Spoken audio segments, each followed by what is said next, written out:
Today I'm speaking with Tara Brach. Tara is a very celebrated mindfulness teacher. She's also a clinical psychologist.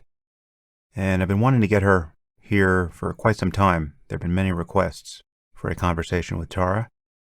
Unfortunately, we had a recording mishap here, and only the recording of our Skype signal got captured. The local recording failed. This occasionally happens. And the choice is between using the conversation as is or throwing it out and attempting to re-record it with some semblance of the original spontaneity. I've elected to do the former here. So your ear will have to adjust to Tara's track in this recording, and I think it will in most cases. If you don't like how it sounds with headphones, I recommend trying it without. Also, you'll hear we get into a political discussion at the end, which I was tempted to cut, but then decided to leave it in because I think it will be of interest to some of you, and it may be interesting for just how that discussion happened. Anyway, I really enjoyed it. Tara is the author of several books, including Radical Acceptance and, most recently, Radical Compassion. And now I bring you Tara Brach.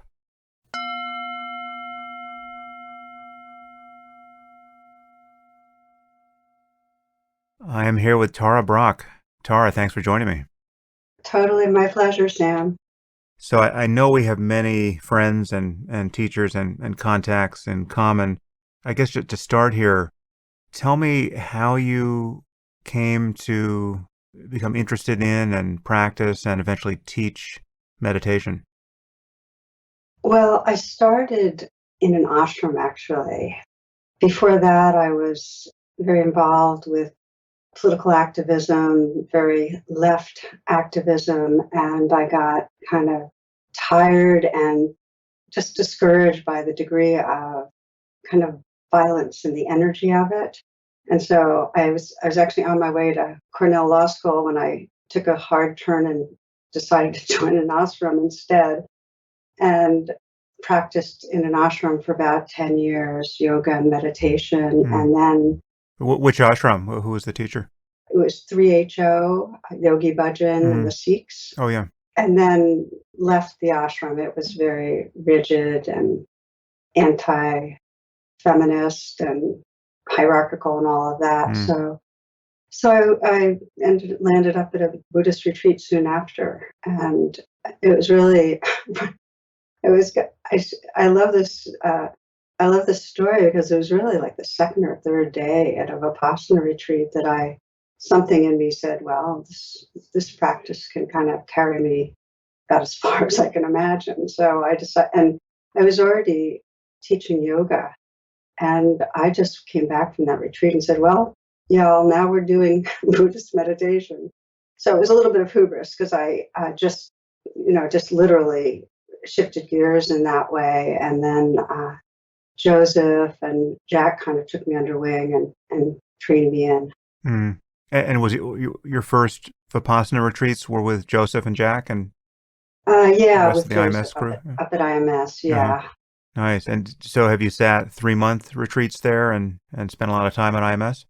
I've been to a number of the 6-week retreats. I have a son, and so it never quite worked out to do the whole 3 months. Yeah, no, I understand that. I don't think I have sat a retreat since our first daughter appeared in the world, so I know the tension there. It changes life. Yeah. And how old is your daughter? She is just about to turn 12. Oh, so you're still in the thick, Sam. Yeah, and we also have a 6-year-old, soon to be 7. So. Then you're totally in it. Yeah. Yeah.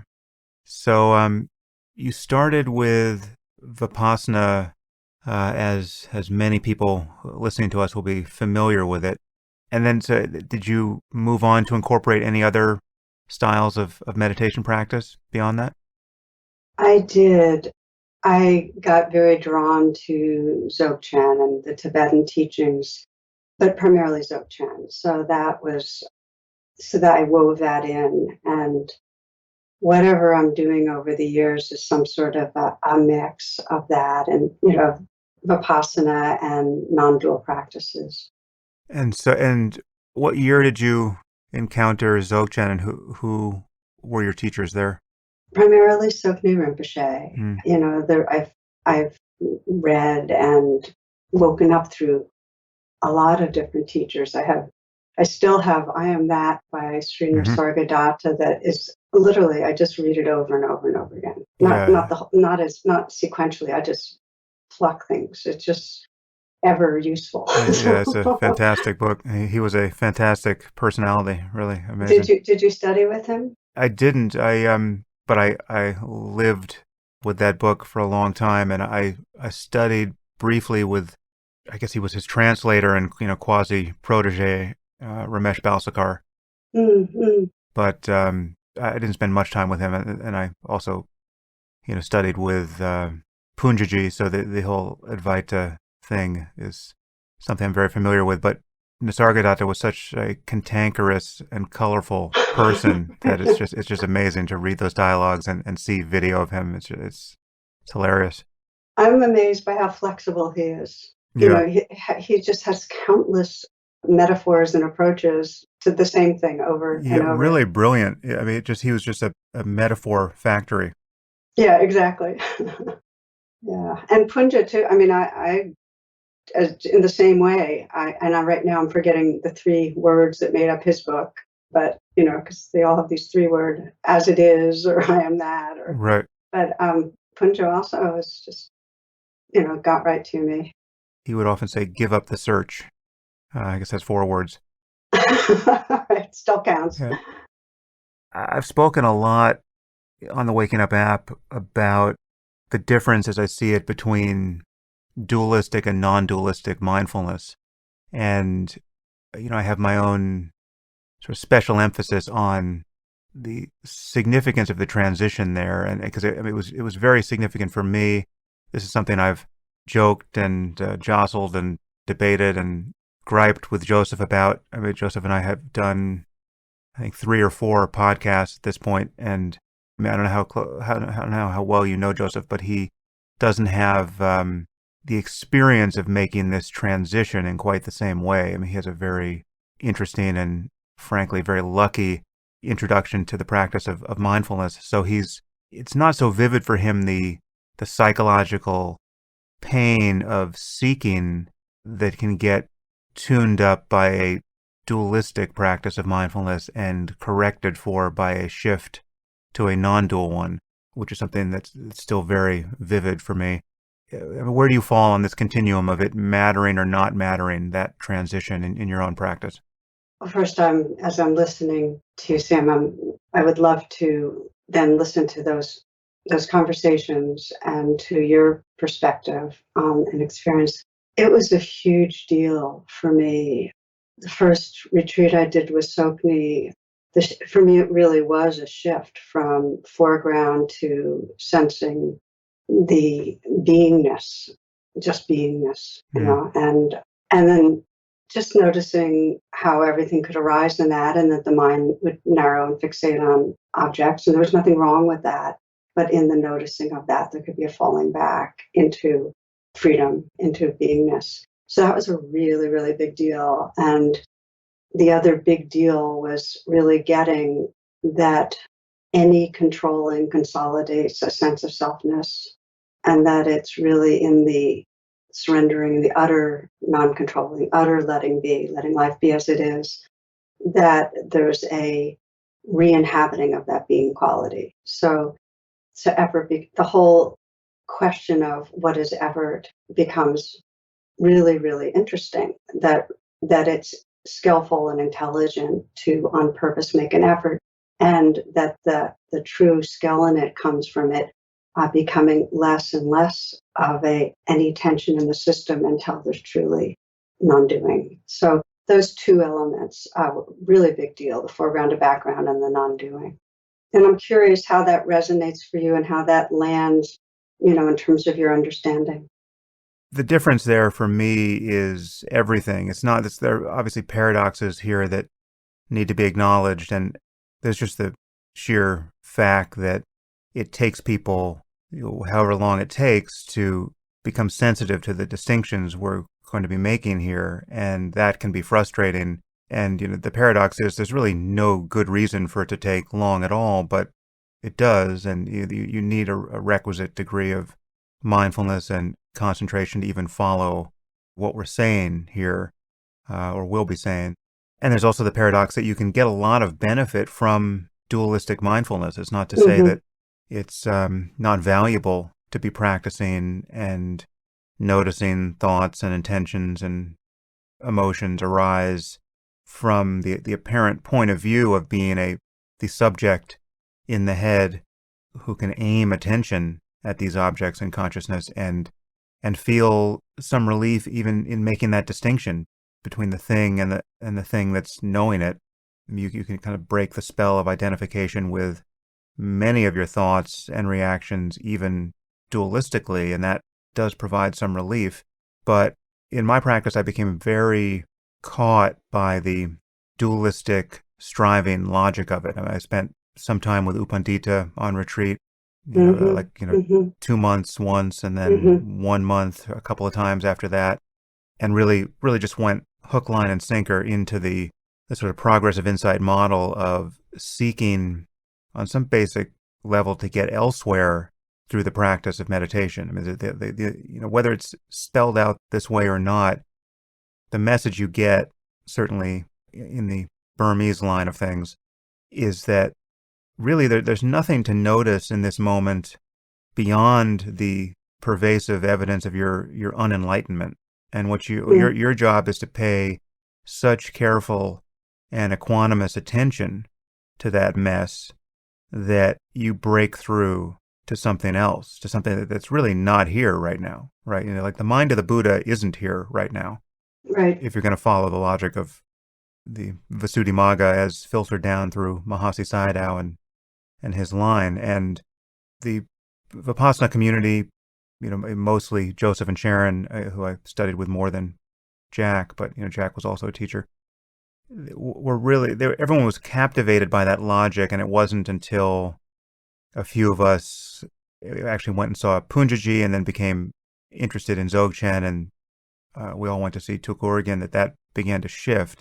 So for some years there, probably the first year I spent on retreat in various chunks, it was very dualistic, very striving, very just agitated by the whole project of getting somewhere contemplatively. And so when I met Punjaji first, but really, finally when I met Tuk Oregon, that bubble popped, and the relief I felt there was, is something that's never gone away, really, because what's happened, and this is probably, I'd be interested to know if you describe it this way, but so for me in my Vipassana practice before I encountered Dzogchen, it's not that the experience of non-duality was totally foreign to me. It wasn't. I would have moments, especially on retreat in periods of lots of continuity of mindfulness, where the apparent distance between subject and object would collapse, and there would just be, in a moment of hearing, just the hearing. There'd be no hearer and thing heard.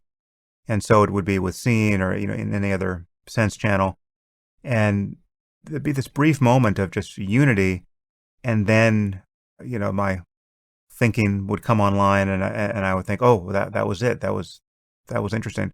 But there was no sense of how to get back there apart from just being more continuous with the mindfulness and developing more concentration.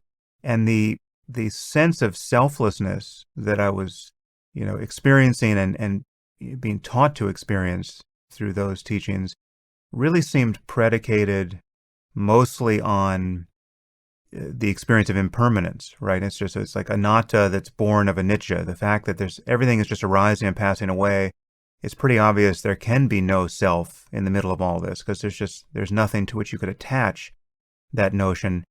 But it still was a kind of derivative selflessness. It was selflessness born of the flux of phenomena. So it was kind of an extrapolation. Whereas with Dzogchen, there was just a direct introduction to anatta under some, construal of it. Just, non-duality is synonymous with the sense of the center, the sense of the subject falling away. And then the practice thereafter is you can simply be mindful of that, right? Your mindfulness doesn't have to be aimed at anything. And it certainly doesn't have to take stock of impermanence strategically so as to disabuse you of this notion of self. And there's also nothing haphazard about it anymore. I mean, you can find this insight again as clearly as you can find your breath, right? So that's the crucial piece for me. It's like the practice can't start until you can be mindful of selflessness or non-duality directly. And to be able to be mindful of that really does unwind the logic of seeking to get anywhere based on continuous mindfulness. So it really does, it undercuts the whole, emotional urgency of linking moments together, because, rather than being, having to contemplate the evidence of your unenlightenment, you're sort of on the other side of this thing, and you actually can't find the evidence of your unenlightenment in every moment of mindfulness. And so Joseph and I'll be interested to hear what you think of those conversations. I'll point you to them after we get offline here. But that whole kind of spiritual biography is not at all the one. Joseph kind of had the inverse of that. So it's, we're sort of talking from very different places in terms of just what being on a path of whatever description has done to us psychologically. So a lot of what you're saying resonates very much from my interior experience. And one of the things that I find is that many ways teachings are offered, there is a kind of undercurrent or bias that something's wrong with life and that we need to get out of our delusion and be different, that there's this basic presupposition that we've made a mistake and that life's a mistake in a way, the way it's being done. And I think our nervous system, that something's wrong feeling in our nervous system, creates the kind of angst that I think underlies trying to do a progressive insight, that you're trying to go up a ladder to get somewhere. And that plays into huge tension that blocks anything. So in a way, I'm speaking to what you just named, the tension around efforting.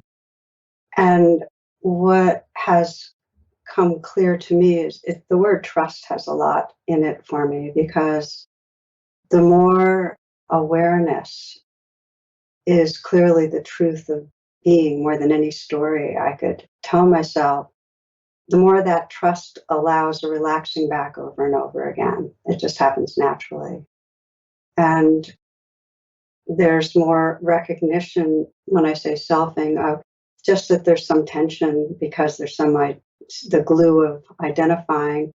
And it's not like there's a sense of, oh, this is bad. It's more that just in the recognizing of that tension, there's a natural re-inhabiting, that space of awareness.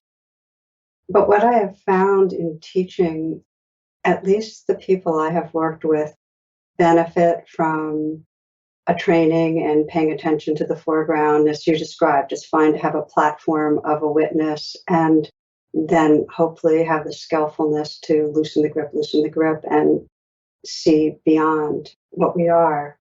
But that training has been invaluable for people. So I respect it and I offer it all the time.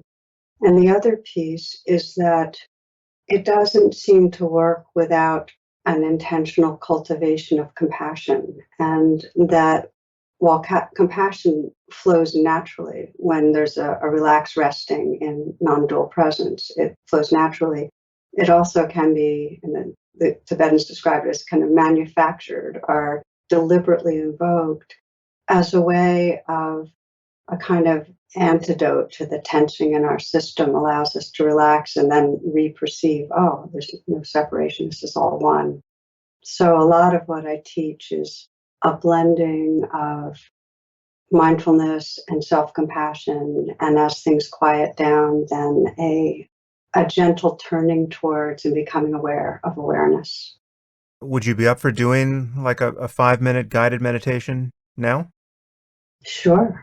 I'm always Yeah. up for meditations. Cool. That's So yeah, yeah. maybe you could just. I guess the audience in particular, I have in mind here are people who have experience with mindfulness. They know what it's like to do dualistic vipassana, and yet they feel frustrated by much of what we've said already in this conversation. This sense that there's something more than just paying careful attention to the breath and sounds and anything else that appears. And they've sort of been promised this insight into selflessness, but they haven't had it, or they're not sure they've had it, and they feel frustrated. And their starting point is the starting point of virtually anyone who begins to meditate and it can stay this way for the longest time, which is they feel like they're this source of attention in their head, and they're aiming attention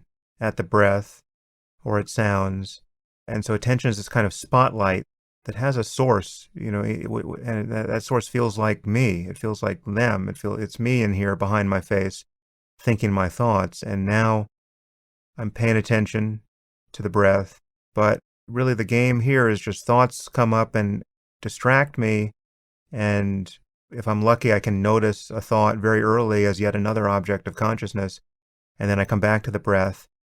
But this sense of being the meditator doesn't really get fully undercut, and that feels like a place to be stuck. That's the person I want to talk to now. Yeah, I'm with you. There's still a sense of a ghost self. There's somebody behind the curtains controlling things. Yeah. Yeah. So let's do 5 minutes together. And I invite you who are listening to take a moment to come into stillness. And you might close your eyes and take consciously a few full breaths so that as you breathe in, you fill the chest and the lungs. And with the out breath, sense of letting go, relaxing outward. And again, breathing in fully, letting go with the out breath. And once again, filling the chest and lungs. And exhaling, letting go. And as the breath resumes in its natural rhythm, you might scan through the body for a few moments and just see what wants to let go.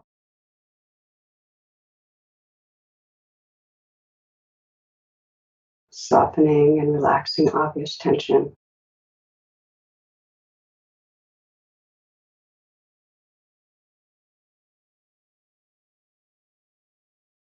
Take a moment to feel the shoulders from the inside out, softening, loosening. Let the hands be soft. And as you soften the hands, feel the hands from the inside out.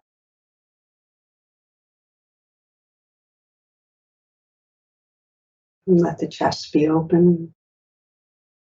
Let this next breath be received in a softening belly. This breath. And now this one. And again.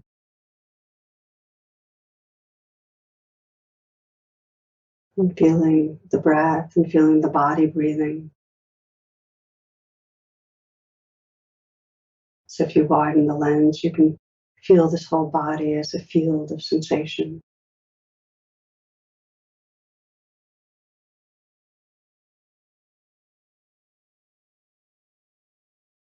Including the play of sound.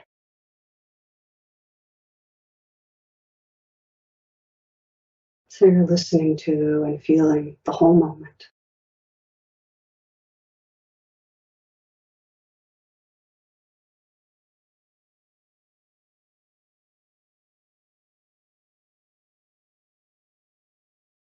Aware of the changing sounds, sensations, feelings. Just letting everything be as it is. Noticing and allowing the changing flow.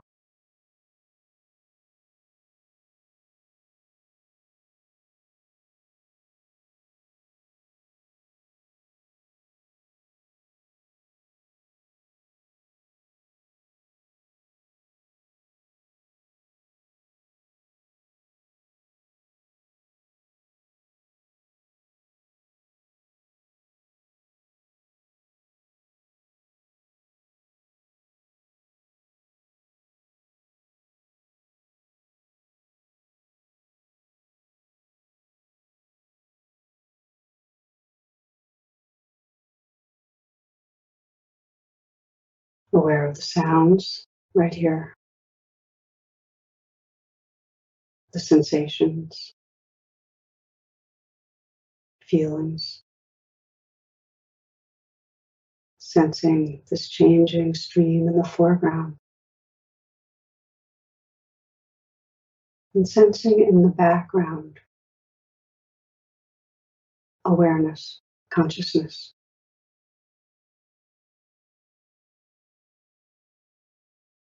Just relaxing back, resting in that wakefulness.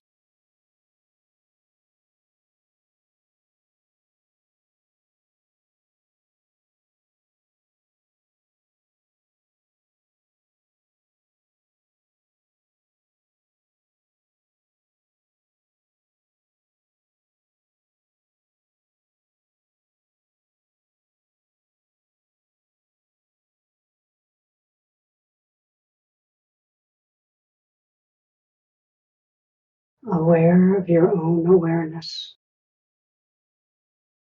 What is that presence like? What is that awareness like right now?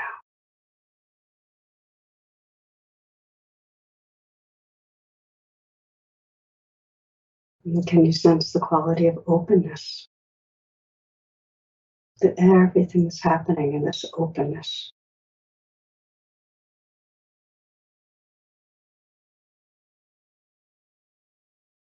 And can you sense that this open field is wakeful? There's a knowing quality.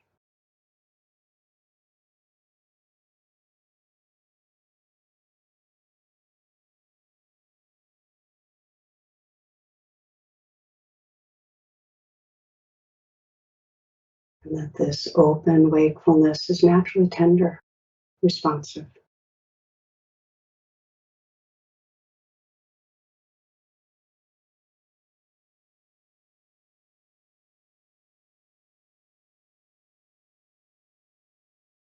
You might even, in this moment, sense who's listening.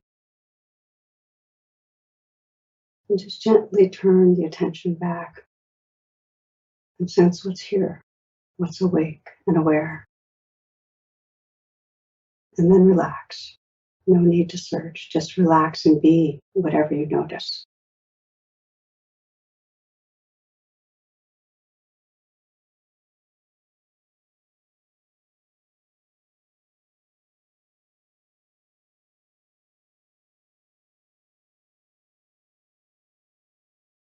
It's natural for the attention to keep refocusing on sounds or sensations or thoughts. But you can also periodically, with interest, just wonder, what is aware? What is thinking? Just turn the attention back to awareness, glancing back and then resting in whatever you notice.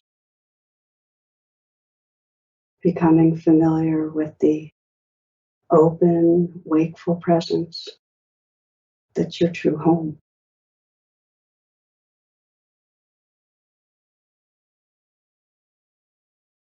And as you're ready to take a few full breaths again, open your eyes and to continue to sense the awareness that's here as images, sounds, feelings continue to move through.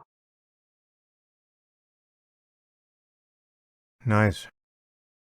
So, maybe we can just talk about that a little bit because I'm always struck by the power of concepts to alter our experience here. And I mean, concepts can be kind of denigrated in the teaching about meditation because the goal is to see beyond concepts, to get past concepts, and I'm convinced we successfully do that. But there is this strange feature of concepts where analogies and metaphors and framings can really either block awareness of certain things or unlock it. So that in this openness you're pointing people to, I think there can be a default sense that what's happening is that we're aware of the openness. We're aware of the expansiveness, the space-like quality of consciousness, or its kind of brightness, its luminous, knowing quality. And yet, in reality, we're aware as the openness and as the knowingness, right? So it's not like you're outside the openness looking in. There is only the openness and its appearances or its permutations. So it's not, I guess the one analogy is you can get the sense that you're standing on a riverbank, looking at the stream of consciousness go by, but really you're in the position of the river itself. There is no riverbank. You're not on the edge of anything. I don't know if that distinction is useful for you. Yeah, because any pointing out runs the risk of still being the witness to what's pointed out. The value of pointing out is that if it's a good description, because our very nature is openness, wakefulness, tenderness, that description will resonate in a way that we relax back into the being of what has been pointed to. I mean, that's the usefulness of a pointing out, but you're also naming where it can have a very slight veil of separation by imagining an openness or imagining a wakefulness or a tenderness.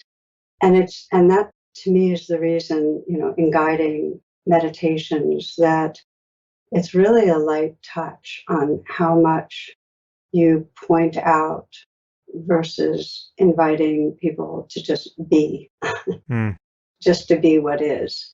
And I figured in 5 minutes I'd include some different ways of pointing out, but that really, to get familiar with what we are requires, even resting in it isn't the right word, because it is what we are.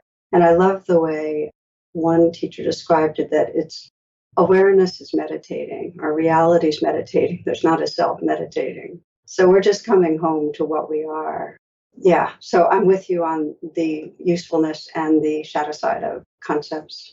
How do you think about the concept of depth in meditation? Because there's certainly even if it's not talked about explicitly, there can be this implicit assumption that the goal is really to get deeper into the mind or awareness itself, that there's some linear relationship between effort and continuity and this kind of traversing an inner landscape where you're getting closer to something, and that can be encouraged by the sense that whatever the object of meditation is can be noticed more or less clearly, right? So you're directed to the breath, say, and there can be the sense that the sensation's vague, it's not as clear as it might be.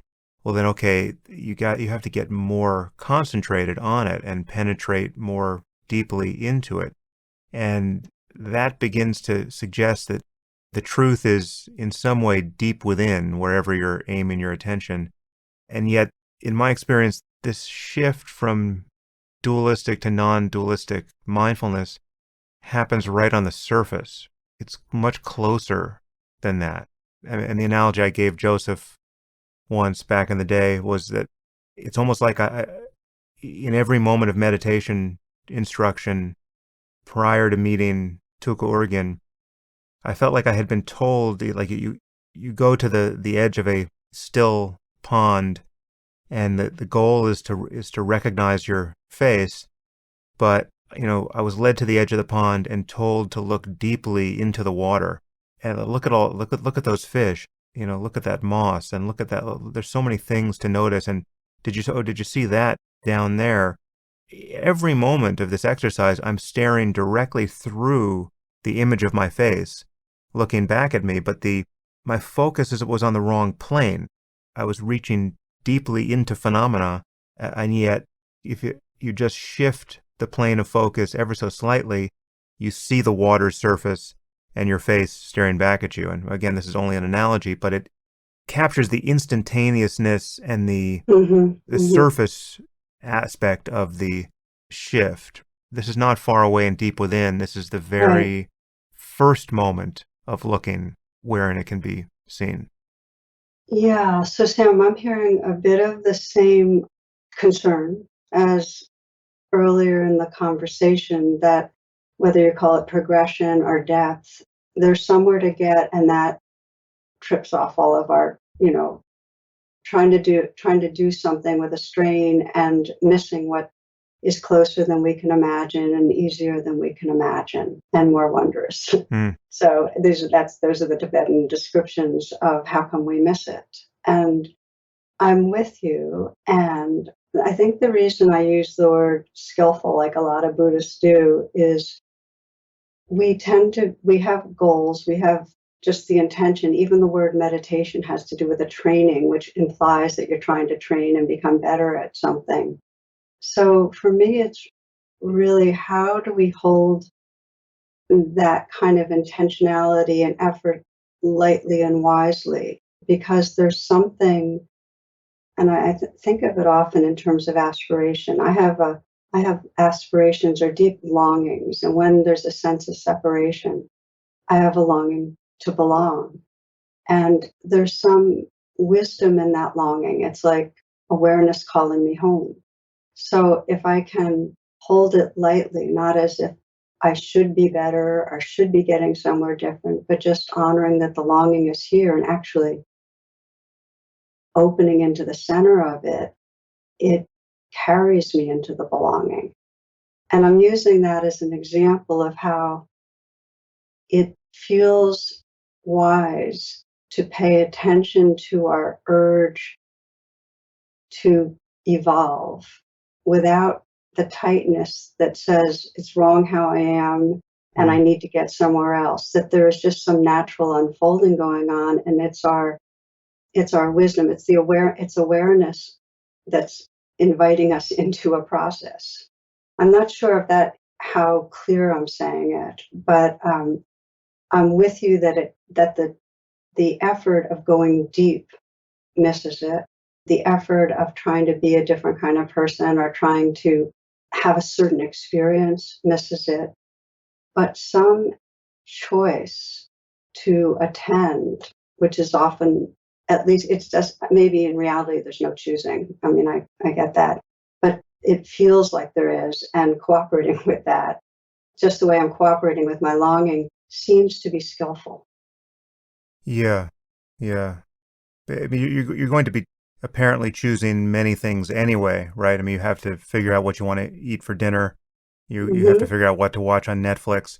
So the idea that the choice to practice or to give attention to your own mind in this way, that there's nothing intrinsically corrupting about that. I mean, you'll be pulled into your interest and commitment to this as fully as you are, and that's, yeah. I mean, I share your sense that there's no place from which one is really choosing this, but I just on the level of conventional reality where we make choices, well then it seems like this is a choice worth making.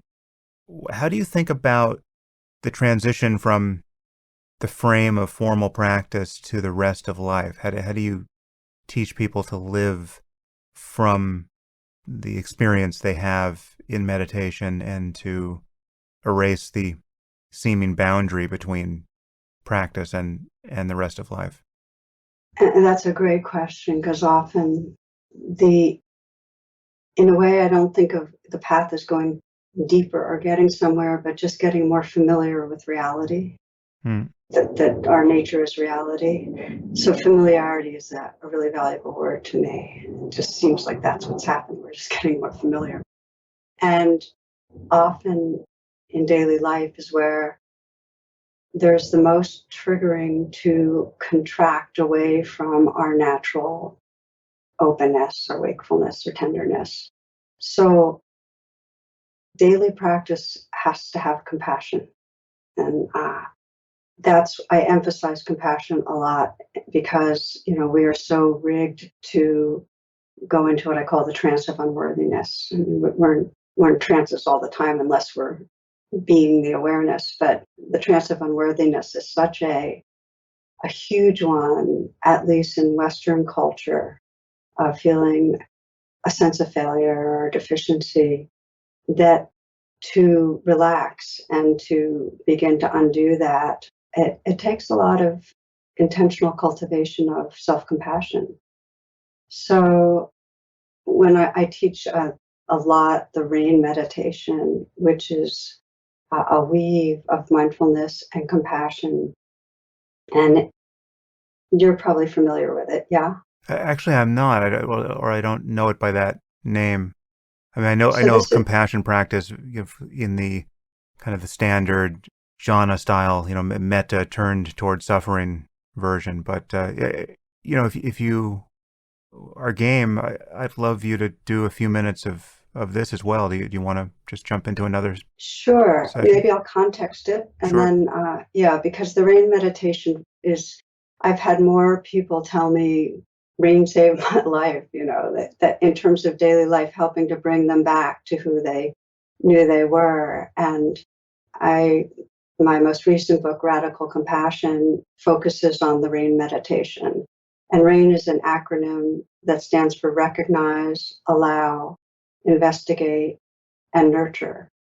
And the key of RAIN is what I call after the rain, which is after there's been those more deliberate practices, there's a recognition of the quality of the presence that comes up. So there's a kind of a turning towards and being that. And the understanding is that when we bring mindfulness to what's here and we hold what's here with compassion, it loosens the selfing, all the identification in a way that allows us to recognize the awareness that's here. And so rain is applied to times when we feel like we're stuck, when there's an emotional tangle.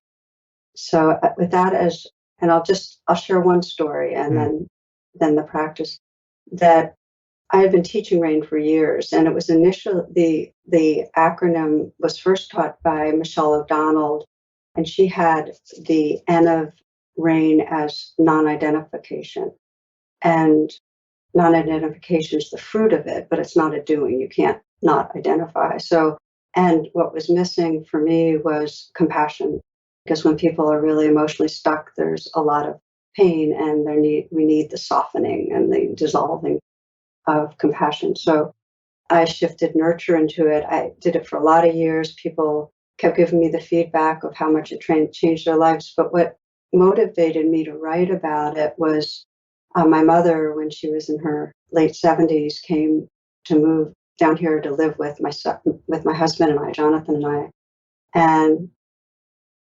And then the first 8 months, I was super, super busy. I had all these commitments, writing commitments, etc. And so I was chronically feeling guilty and anxious about getting things done.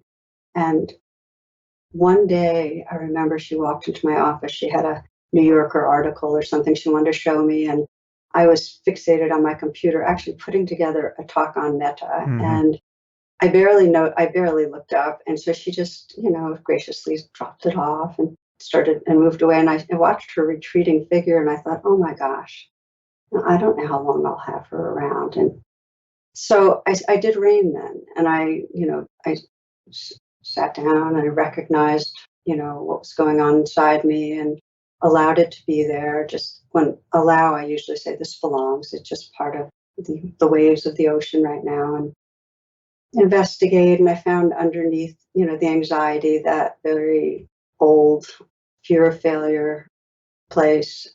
And investigation in RAIN is very somatic. It's not conceptual. I could just feel the squeeze.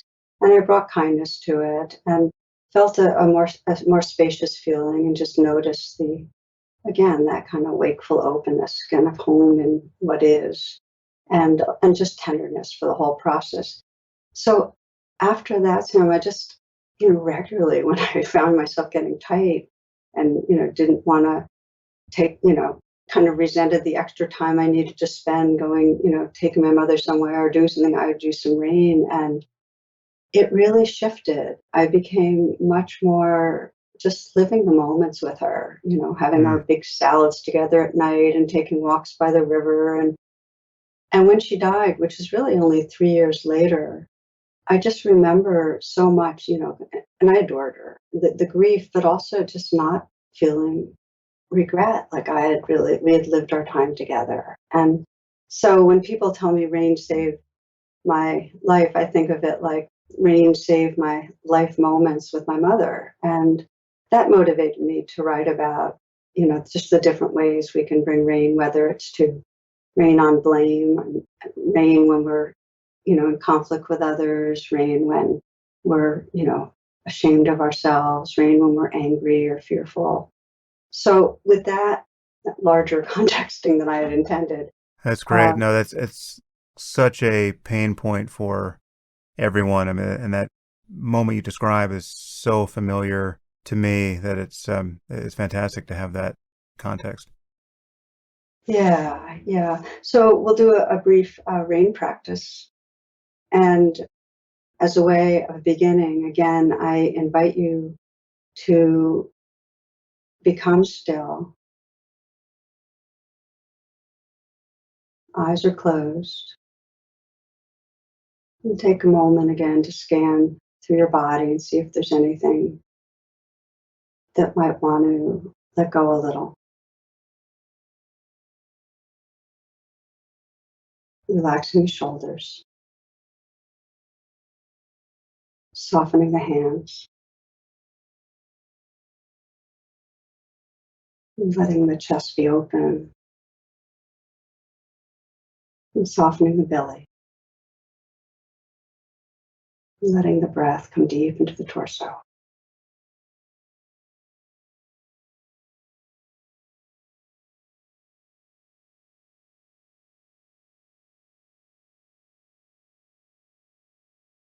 Feeling this body breathing.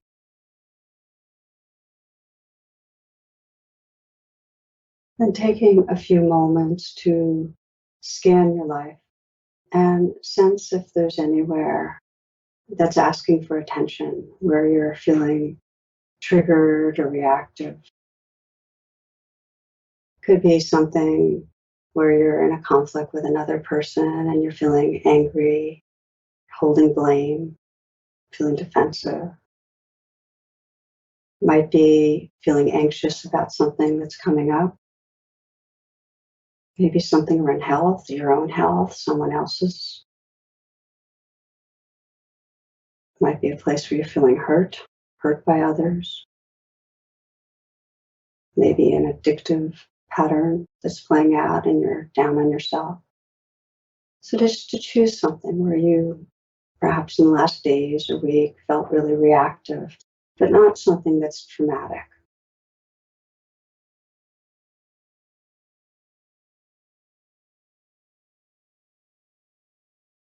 And when you choose the situation, bring your mind to it so you can remember the most recent incident.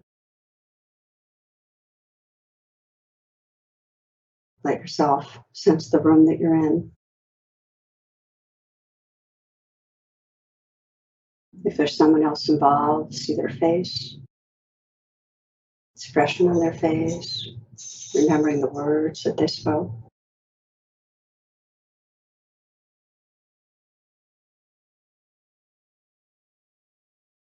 And as if you're watching a movie, go to the frame that's most triggering. And freeze the frame and sense what's most disturbing, what most upsets you, what you're most afraid of.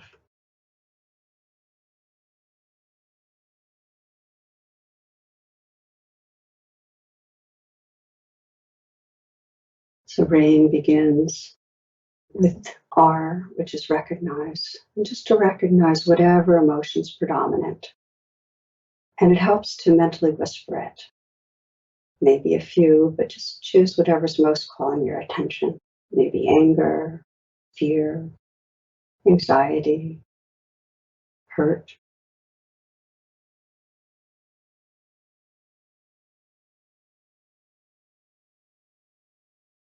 Once you've named what's going on, the A of rain, is just to allow it. And that means let it be there.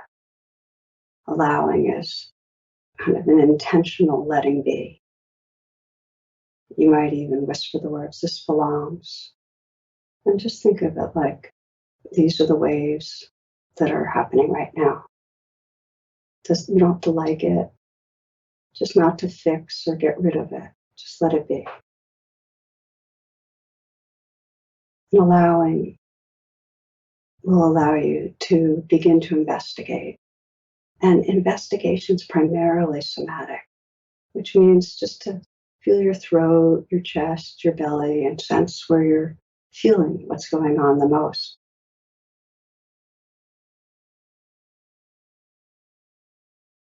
You might ask yourself, well, what am I believing when this is happening? Am I believing that this other person doesn't really care about me? Or am I believing that I'm failing in some way? There may be some strong belief. It may be a deep one that I'm unlovable.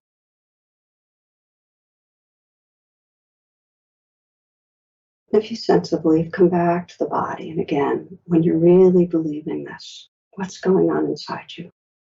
What do you feel?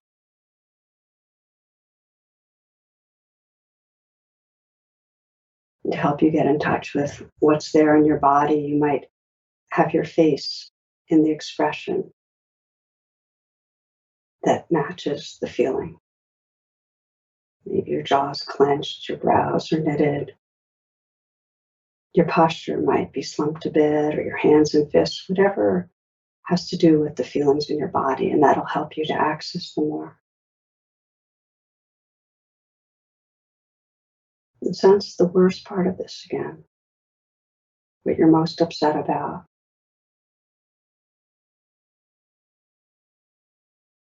And feel in your body the place that feels most vulnerable.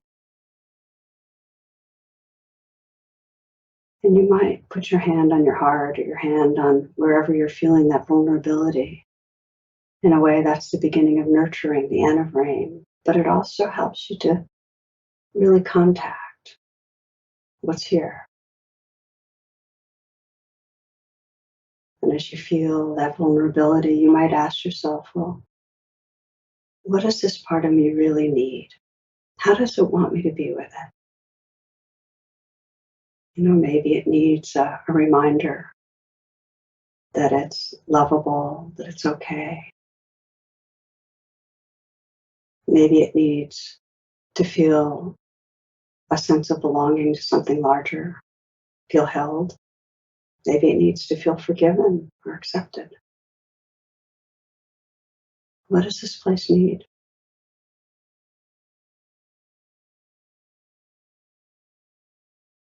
And as you sense into, just in this moment, what it needs, what's the quality of heart that it needs, you can sense that you're calling on your most wise, awake heart. So you can offer that caring inwardly. And if you haven't already, you might put your hand on your heart and let the touch be tender and sense that you're communicating inwardly care to the place in you that's stuck, that's hurting, that's vulnerable. What message, what wisdom, what reminder might be helpful right now?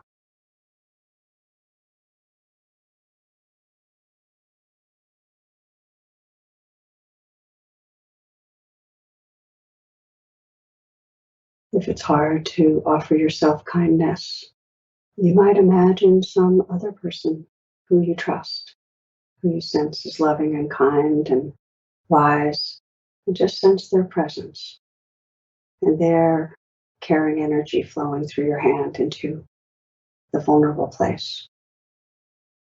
Could be a friend, a grandparent, a pet, could be a spiritual figure, could be some formless sense of presence. Just see if you can let in love, let in care, and notice what happens as you do.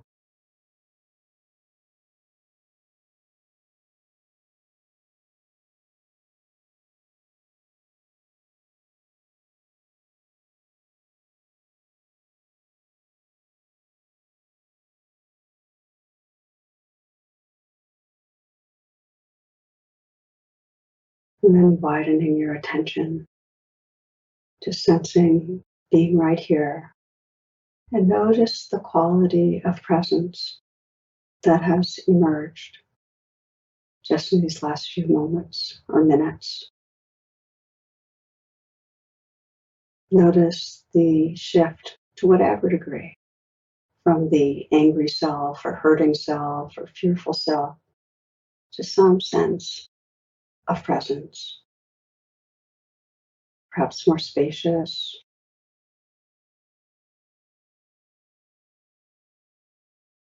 perhaps more kind. Just noticing the presence and then relaxing, just being that presence. This is after the rain.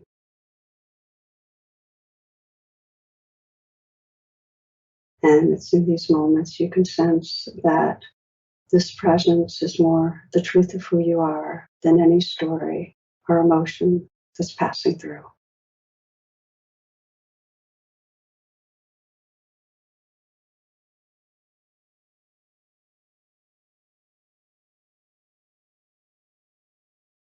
And as you're ready, you might take a few full breaths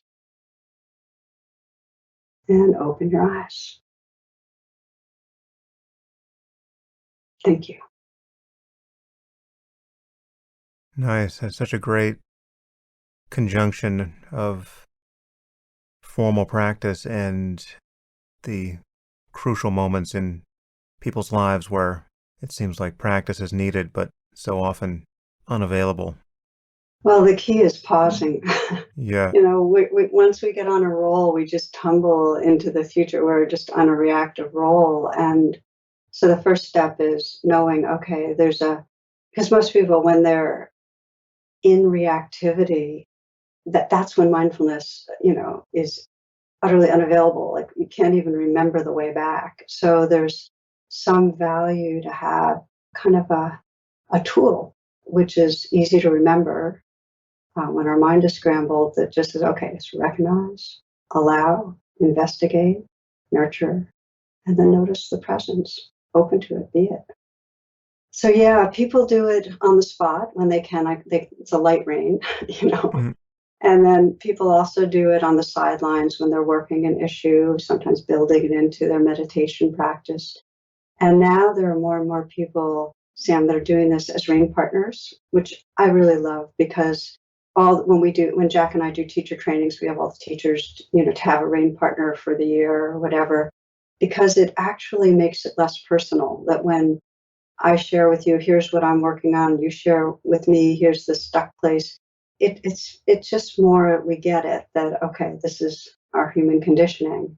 And it also provides a container so we can be a little more accountable to the practice and a kind of a shared kindness, a space of kindness that itself softens and brightens things. So Brain Partners is really a lovely way of having kind of relational practice together. Nice. So I'm interested in this moment where so many people find it difficult to direct love or compassion toward themselves. In your experience as a teacher or as a practitioner, what is usually going on there? Why is that a sticking point for so many people? And what tricks have you found to get people to pass that impasse and unlock what should be, at least viewed from the side of, traditional Dharma teachings, a very easy intention to access? I mean, from big picture, from the point of view of certainly the Buddhist teachings, everyone is seeking happiness. Everyone wants to be happy. And so wanting happiness for another human being is, in the main, what we mean by loving kindness. So it seems like you should be able to turn that light on yourself in a very straightforward way. But there's vast testimony at this point that many people find it very difficult. Yeah, it's true. Bringing metta, bringing loving kindness or compassion to ourselves is a huge sticking point for people. And in order to have real emotional healing, it's what we need to do. So that's why I emphasize it so much. We are deeply conditioned to feel bad about ourselves. We quickly go from that kind of survival brains registering of something's wrong or going to go wrong to I'm wrong, I'm going wrong. And that's amplified in, at least in Western society, where we don't have much natural community or places to belong. And so we have to meet all sorts of criteria and hoops. So who we are becomes identified with how well we're jumping through certain hoops, whether it's how beautiful or attractive we are, how intelligent we are, or money, or whatever it is, personality. But we have hoops. There's not an unconditional okayness. And especially in our societies, we have a racial caste system. We are societies with caste systems, so that it's double amplified for those who are not in the dominant population, that the message is coming through all of our institutions that you are less than. So it's no surprise that people feel unworthy, inferior, etc. The question is, how do we wake up from that? And part of it is to be in communities dedicated to really being conscious and relating with each other, speaking out our vulnerabilities, holding each other in that, and so on. In terms of a intrapsychic or a meditation practice, and that I've spent a lot of time teaching pathways to compassion. And one of my own experiences really shaped that, where I remember going to IMS after the holidays, and it had been really demanding work-wise. And again, I felt like out of sorts, and like I hadn't really come through for family. And so when I got to retreat, all of that broke into consciousness, just feeling like I had, here I go around the world talking about loving each other. And, in my own family, I had just, been tight and tense and judgmental and so on. And I tried most of my normal tricks and they didn't work. I tried to put my hand on my heart and offer myself kind messages and so on. And it was like something in me dug in its heels and said, no, this is bad. This is not okay. And it just kind of unraveled to a very old kind of despairing place that was actually like calling into the world, please love me, just wanting something large. It's like, I can't do better than I'm doing. And please love me. Let me belong to something loving. And there was something in the prayerfulness, the sincerity, the angst, the depth that made me receptive in a way that I imagined and sensed some light-filled presence, in some way blessing me, kissing me on the brow, loving me. And just as I relaxed and let it in, it was just a sense of, I think it's Sri Sargadatta or Punja, one of them says, love is always loving you. There's just sense that love was just loving me. And so I used that visualization a lot as a bridge. It became clear that what was loving me was my own awake awareness, was loving what I was identified with as a self. That was kind of melting that identity. But I found that as a really powerful bridge, where I just imagined the presence around me as a sentient, awake presence that was cherishing me and letting that in. And it would very quickly be a disillusion of identification, and I'd become it. So I did that pathway so many times that the neural pathway to it became strong. So now it just can be in an instant that there's a sense of the love that I really am is holding tenderly the place in me that's hurting. But the reason I'm spending time on this story, Sam, is that for many people, finding a bridge that works, some other being, whether it's a friend or their dog or a child or a spiritual figure, what happens is that when they let that love in, it relaxes it kind of dissolves that sense of separateness. And so they end up experiencing what's always and already here. And it's, to me, that's a skillful bridging. Mm. And so I teach that kind of bridging a lot with compassion practices. If you can't hold yourself in kindness, imagine being held in kindness and reconnect that way. Mm. Yeah, you can also run the bridge in the other direction if you just imagine being in the presence of a best friend who's telling himself or herself the same story you've been telling yourself. What intentions would you form for that person? Would you support this story of shame and self-criticism in them the way you appear to be doing it in yourself, or would you find a very different gear and have very different advice to give them? And it's, in my experience, I'm not in the same role you are with so many encounters with students, but when I've done this or when I've done this with my kids or other people, it does unlock the same kind of resources. I mean, you just kind of triangulate on yourself and you realize, oh, I would never speak this way to a close friend.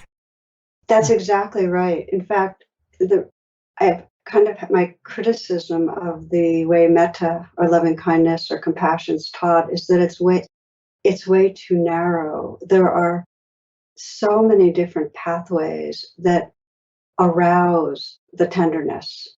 And we just need to be creative. Some of them are visual, some of them are kinesthetic, some of them are audio things that we say to ourselves.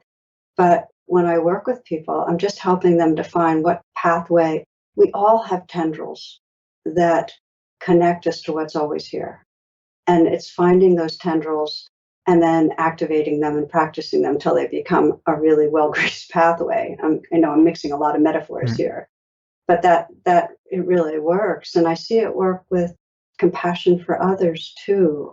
I love this little metaphor of, imagine there's a dog in the woods and you go over to pet it and it jumps at you, it lurches at you with its fangs bared, very aggressively, and you go from being friendly to bad dog, angry, and then you see its leg is in a trap. And then you shift again, you go, oh, you poor thing. And you might not get close to it, but your heart's not, angry at that dog. And if we can begin to see when we are acting in ways that we judge so harshly, that's in some way our leg is in a trap, that we wouldn't be behaving that way unless in some way we were hurting. And it's the same with others. And there's this way to train then of really looking to see the vulnerability, because that will arouse the tenderness. Compassion comes up when we're bringing our presence to where there's vulnerability. So that's it. Again, there's these different ways of training, and the other way is looking for the goodness, to just get in the habit when we're with each other of knowing that there's a certain amount of an ego mask or whatever we want to call it, just the habits of presenting or defending, and just seeing this, sensing the sentience, the deep good intention, and so on. And so I think these kind of trainings are what our world needs right now. Yeah. Because we're so locked into a dividedness. Yeah. What do you think is necessary beyond meditation practice for a person to integrate wisdom and compassion into their life? Well, part of meditation is relational meditation. So I think that's often not recognized, that, especially when a lot of these practices got transplanted over to the West, we have such an ideology of individuality that they got planted in that. And so everybody went off to IMS or to monasteries. And it was only over the last, maybe 10 years that the value of Sangha or community has become much more obvious. In Asia, all these practices are embedded in community and in ethical behaviors. So we've kind of had to come around to that. But I don't think that everything happens in relationship, whether we're in relatedness with ourselves or each other, and the wounding and the awakening of heart. And so that's the trainings of how to wake up with each other, so that we are acting on behalf of all of us. I mean, the translation of what you and I are talking about, the non-dual, just being that awareness, is that awareness relates when awareness is awake, open, in its natural expression, it relates to what's arising. Everything arises as part of it, and it relates with tenderness. Well, in order for us to do that, we really need to practice when we have forgotten with each other. And that is what will have people take care of each other and also not have other species as lower. I mean, we are so hierarchical. Everything we do is hierarchical. Our brain is so geared that way so that we, destroy the earth because the earth is an object out there and we're above it. We are cruel to other species. We eat them, we destroy them. So it's, again, all these trainings I feel like have to come alive in the relational field. Yeah, it really speaks to the power of culture. It's a kind of operating system that affects everything, and it affects even our independent psychology in ways that are not always obvious, right? I was reminded when you were talking about the difficulty of feeling love for oneself of this story that Sharon Salzberg has been telling for several decades at this point. It's probably about 30 years ago, where she was in dialogue with the Dalai Lama at one of the Mind and Life conferences, and she referenced the concept of self-hatred, and this is a concept that really just couldn't get through translation to him, and I'm sure, no doubt you've heard this story, but so it's going back and forth through the translator. I don't know who it was at the time, Thupten Jinpa or Alan Wallace or somebody, and the Dalai Lama was asking questions about this concept. Are these people dangerous, these people who feel self-hatred, or who are these people? And Sharon joked, it's all of us, pointing to all the teachers and scientists who are at the meeting. But I don't know how deep this difference goes, but it seemed like the very concept of self-hatred was something that really didn't have a correlate in the Dalai Lama's psychology or culture.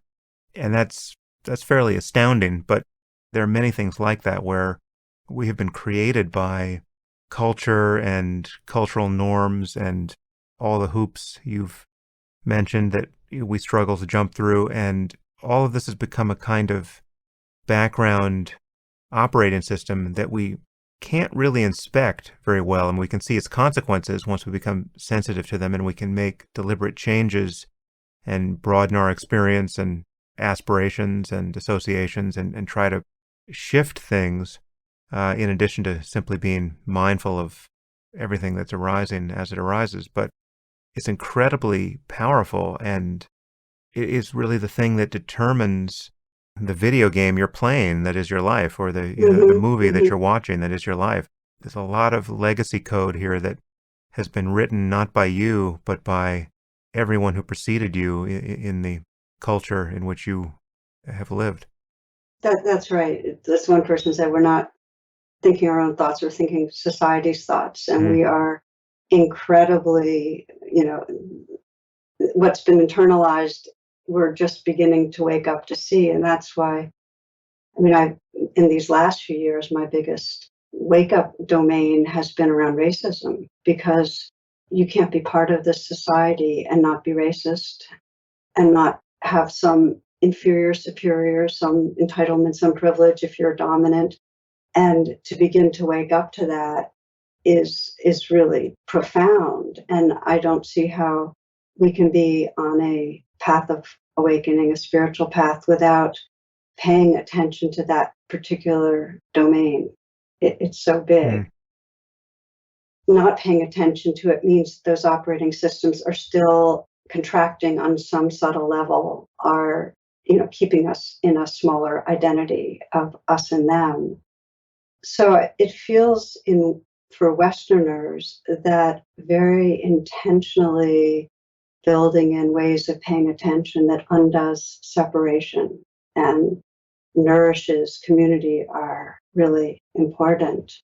A few weeks ago, I was leading something with our teachers, and I told them how when I first started giving talks, and I was was a self very anxious about its self's performance. What I would do is two things, actually. I would start with just a prayer, may this serve our awakening. And that kind of quieted down. It was so sincere that it quieted down the selfing. But the other was I would just reflect, we are friends. And, just tossing that in there intentionally because in the deepest level, it's true, actually would just relax that performing self, and there'd just be more that could happen. And I still do that. I thought of art. I thought when before approaching this, I've known of you for so long, and I've had interest and appreciation from a distance, and so I was curious to see how it would go. And then I thought, wait a minute, the ways that will most incline this to something valuable and freeing is just reflect we are friends. And so I did it with you, and it was sweet because then I was even more curious and open than in any way identified. So I think for many of us, at least I'll say, instead of all of us, we need to intentionally dismantle the habits of separating. Hmm.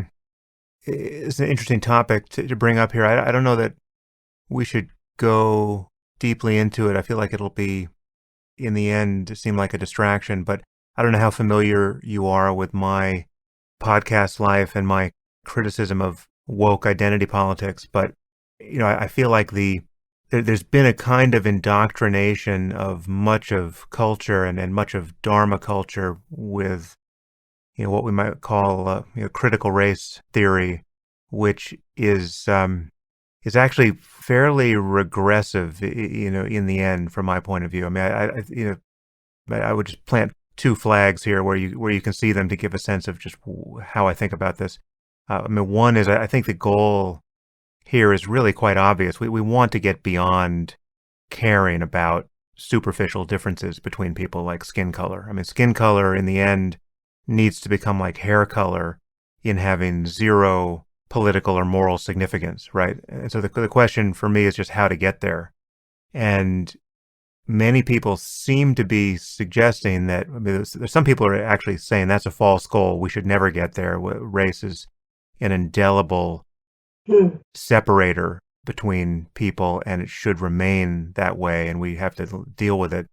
And that is, if you're a white person who thinks that, well, you're basically a neo-Nazi or a member of the KKK. But there are many people of color who appear to think that now, and they really are informing our conversation about race. People like Ibram X. Kendi and Ta-Nehisi Coates, I mean, they really are talking about race as though it is truly an indelible divider between us. So I'm much more taken with the goal of someone like Martin Luther King Jr., who imagined that we could get to a place where we would really just care about the content of a person's character and not the color of their skin. So there's that. And also just the fact that, everything we have focused on in this conversation, and the whole point of meditation and living an examined life is to recognize that you don't even have to identify with the face you see in the mirror each morning, right? Much less the group of people out in the world who share your superficial characteristics of skin color or ethnicity, cultural background, whatever it is. So if the goal is really to get over ourselves and to get past these differences, well, it's never too soon to do that.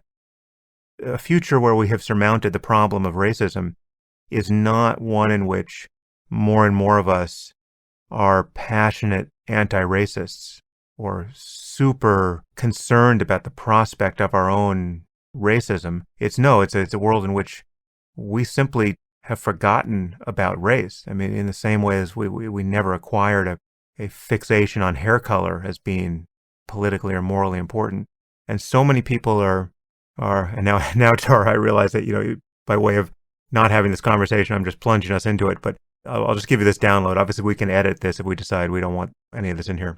But what's happening now, and it's been happening for some years, as you know, in Dharma circles.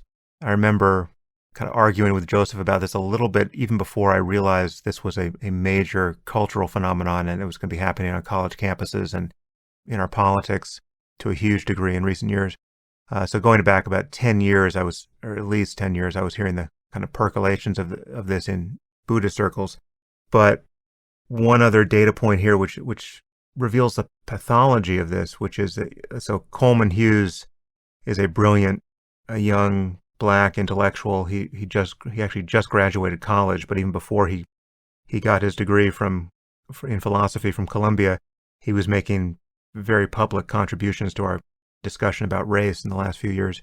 And he's also a Vipassana yogi, and he's sat at IMS. And he told me this story of sitting his first retreat at IMS as a black man who, will be familiar to you, there are not many people of color on most retreats. It's probably gotten more common in recent years, but there was certainly a time where, you could be the single black person on a retreat with 100 white people practicing meditation in silence. And so he checks in at IMS, and he's reading the handbook of the orientation to the place, and literally on the first page of the handbook, I don't know if this is still the case, he reads about the problem of white privilege, and basically there's a page of admonishment to all the white people on this retreat that they've got all this kind of the original sin of white privilege to overcome, and how important it is to be sensitive to the experience of people of color. And his testimony as a person of color put into that circumstance is, this was the antithesis of what he wanted or needed there, right? I mean, like the last thing in the world he would want is 99 white people lurking around him in silence, orienting to him as the lone black person on this retreat who must be feeling keenly the difference born of race. No, he wanted to surmount this whole problem. And for him, race is something that he has been living beyond to an impressive degree for much of his life, very much against the grain of the identity politics that's being hammered into everyone left of center at all hours of the day and night now. So anyway, that's how I come to this issue of race, to recklessly take our conversation in a very different direction here, which is, I think this is a concept that we have to get past, and the people who are most agitated at this moment about the remaining problem of racism in our society don't seem to understand that, frankly. Now, again, and this is my last word on the topic here, at least for this volley. None of what I've just said is to discount the problem of racism still exists. I mean, there are still racists in our society who consciously have bad intentions and politics that I find odious, and there are still systems that are de facto racist or have racist outcomes that we should want to dismantle. I'm not doubting any of that, but just so much of our conversation with ourselves about race now seems obviously dysfunctional to me. And so anyway, the reason why I hit you with this is because my audience, when you launched into what you said about race, half of my audience was just waiting with bated breath to figure out what I was going to say or whether I was going to say anything, given how much I've said on this topic. I knew you've said some, and I knew we had different perspectives. So I wasn't baiting you, but nor did I think you would just necessarily sit with it. Right. Okay.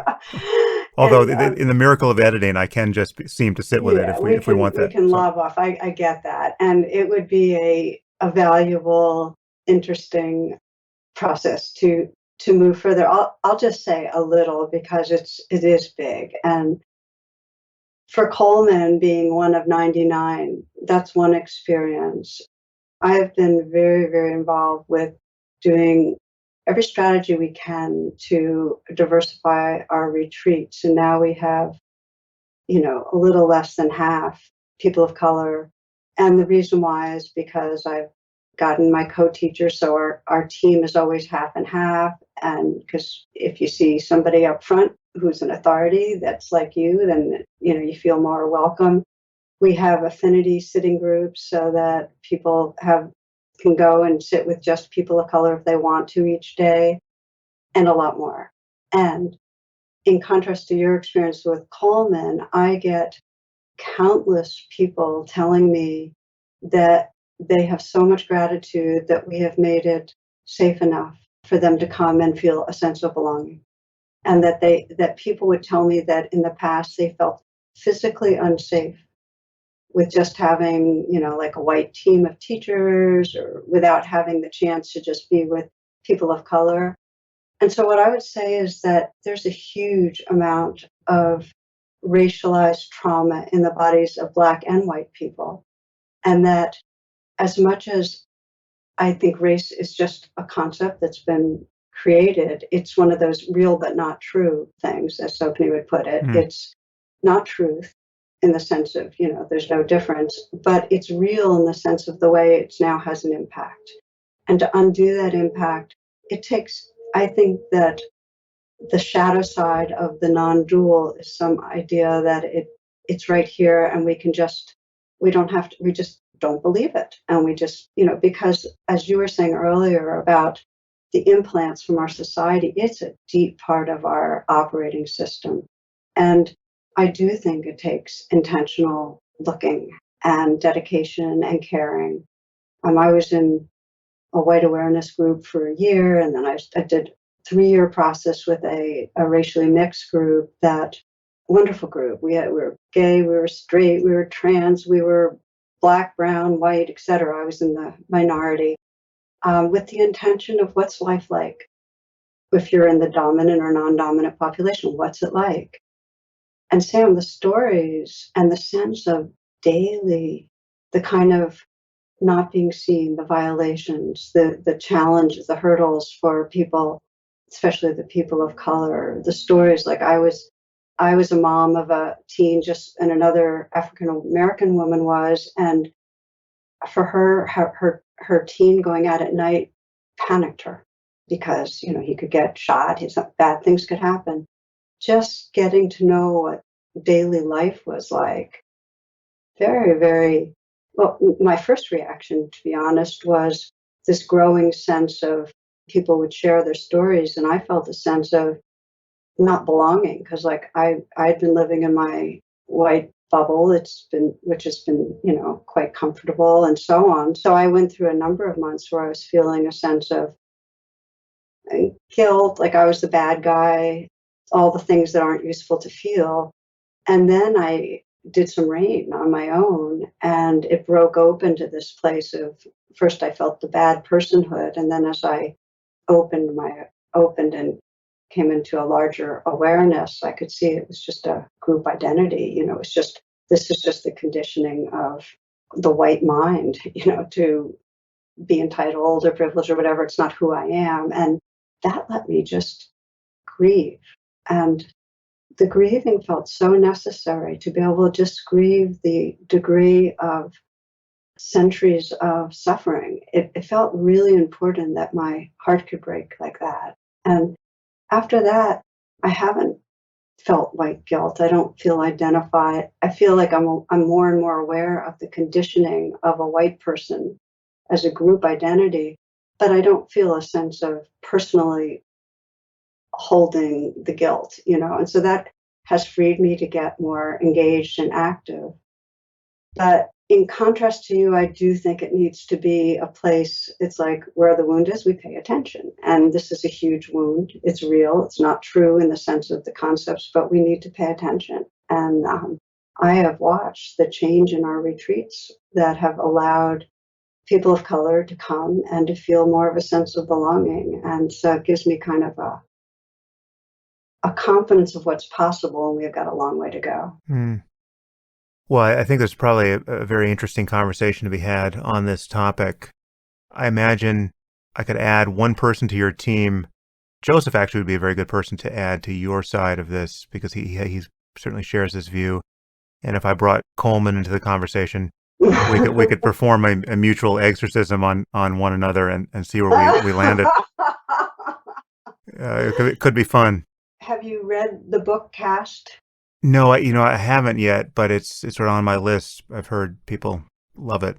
The analogy to the caste system in India is fascinating, because that's something that very few Westerners ever think about, and it does illuminate many things. It kind of shakes loose various concepts in this conversation. So I'd like to read it and see what's done with it there. Yeah, I'd love you to, and if you wouldn't mind just letting me know, just a brief line or two. Because cool. It's been, to me, one of the most formative, well-done books in a while. That and a podcast called Seeing White with John Bewan, he does an amazing job with it too. Cool. All right, so we'll table that for some future pleasures. Yeah. But so just before I let you go, I want to ask kind of an adjacent question here, which does relate to sort of the breakdown of ethics and the way in which the experience of non-duality may not be enough to get us out of the ditch here. And it's just this all too common, unfortunately, phenomenon of various gurus, most of whom are not, or were not frauds in any straightforward sense. I mean, these are real teachers who have real experience, who produce real awakenings in other people, who obviously have their own personal problems still to be worked out because they wind up behaving terribly in the role of teacher. I mean, they have sex with their students, they have sex with their married students, they're abusive, verbally and physically. I mean, it's just, and much of this, again, I think is born of a collision of culture, because many of these Eastern teachers have come from cultures where there are a set of essentially theocratic, hierarchical expectations, which give them, license in their own minds to act like tyrants. And then there's all the projection on the other side from their devotees that allows them to behave like magical tyrants. But I'm just wondering what your experience has been here, and just whether you think the guru-disciple relationship is in principle broken at this point. Is it anachronistic? Is there a Dharma 2.0 version of teacher-student relationships that we should be enshrining now as a new norm? How do you think about this whole area? Well, I'm glad you brought it up, because I do think that the hierarchies that a lot of spiritual communities are built around are a setup. I mean, we know that there's research on what happens to power when somebody has power, that it distorts and corrupts, in different ways the brain. And in patriarchal systems, it's just a setup for anybody that's in power to violate their position. I think that in Buddhism, the teacher is described as a spiritual friend, and it doesn't always come off that way. It's usually hierarchical. But to me, the antidote to the corruption of power is a more democratic spiritual community that's also feminized, has the feminine archetype strong in it. So that combo of democracy and the feminine archetype, and by democracy, I think the Vipassana community has been pretty good. It's, of course, every community has people that violate standards, but the teachers keep an eye on each other. There's ethic committees. There's all sorts of processes when there's some sort of a violation to bring it to others to help sort it out. So there's oversight, because we humans are humans. And I think that's kind of the response that we had, that there'd be more Sangha, more community, more democracy, and more of the feminine archetype. Yeah, but one reason why the Vipassana community has escaped this to the degree it has is that the emphasis is really on the practice. It's never really on the teacher. The guru archetype is not really instantiated there. It's much more. That's right. Yeah. That's right. Yeah. It's definitely a strength when you're talking about closing the door to these liabilities. I guess in some ways it's a weakness in that, insofar as there's anything useful in guru devotion, or just the sense that you can radically accomplish the project of freeing the mind in this life, it's not advertised in quite the same way in the Vipassana community. It's not to say that people aren't doing it to the same degree, but it's just, for good or for ill, you have in these other contexts the sense that it's really possible to complete this project to an impressive degree. Well, I think it depends on the teacher, and also the Bodhisattva ideal is that it's not so much focused on an individual's liberation as we're awakening for the sake of everybody's awakening, that it's all happening. I can't really awaken fully if I'm not in some way paying attention to and reaching out to you. But I want to say that I think that guru-disciple can have integrity and can be incredibly powerful if it's done in a mature, wise way. It's just that there's so much chance it won't be. Mm. And that's why I think in the West, and Thich Nhat Hanh said it well, that the Buddha is really become the Sangha, that it really is the relational field that we take refuge in, and that there be teachers, but they don't have that kind of a hierarchical authority. Mm. Well, Tara, it's been so great to speak with you. Thank you for taking the time. And before we close out here, where can people find more of your work? Mostly my website, tarabrach.com, and I do have a weekly podcast also, and